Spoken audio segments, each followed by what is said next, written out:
Hey friends, welcome back. This is the start of Season 3, and I want to start this series with a confession. There have been seasons in my ministry where I was leading people somewhere I was not living from myself, where the words coming out of my mouth on a Sunday morning were true. I believed them, but they were not coming from a place of overflow. They were coming from a place of obligation, of muscle memory, of knowing how to do the thing without the thing actually being happening in me. And the dangerous part is that nobody could tell. That is the thing about the worship leader role that does not get talked about very much. You can become very good at producing an experience for other people while your own interior life is quietly running on empty. You can lead a room into genuine encounter with God while privately wondering when the last time was that you had one yourself. You can preach formation and be skipping it. You can sing about surrender and be white-knuckling everything. I'm not saying that to be dramatic. I'm saying it because I think a lot of you know exactly what I'm talking about. And I think most of us have felt alone in it. That's what this season is about. We just finished Romans 12, 21 verses describing what a mercy-formed life looks like from the outside. A body presented, a mind renewed, love without a mask, enemy love, the whole shape of it. But Romans 12 does not tell you what it costs to try to lead other people into that life, while you yourself are still being formed. It does not tell you what to do when your identity gets tangled up in whether Sunday went well. It does not address what happens to you when you are always the one pouring out and nobody is pouring back in.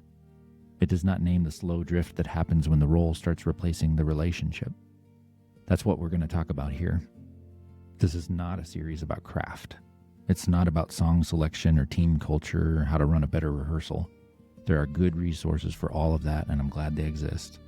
This is a series about what is happening underneath the role, the interior life of a worship leader.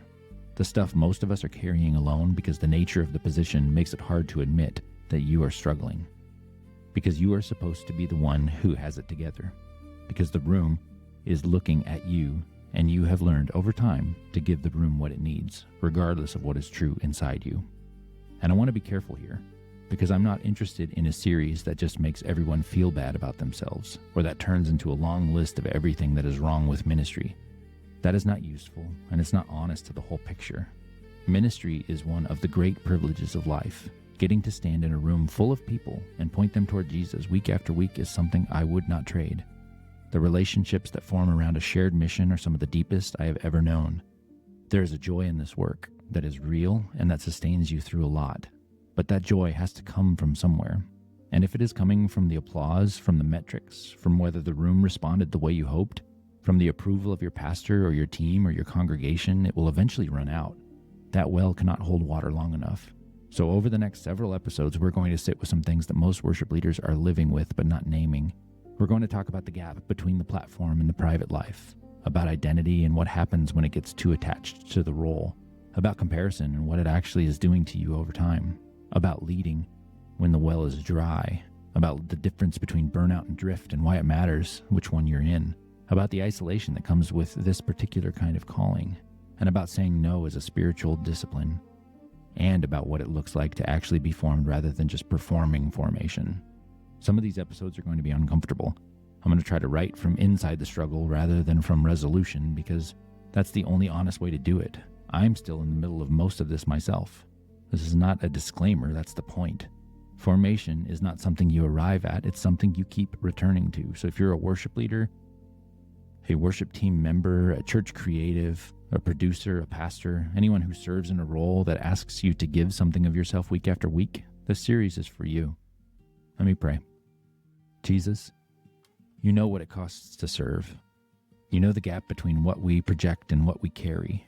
You're not surprised by any of it, and you're not disappointed in us for being honest about it. As we open this season, would you do the interior work? Not just inform us, but form us. Meet us in the places we have been trying to manage alone, and remind us that the same mercy that formed the life Romans 12 describes is still available to us right now, in whatever state we are actually in. In your name, amen.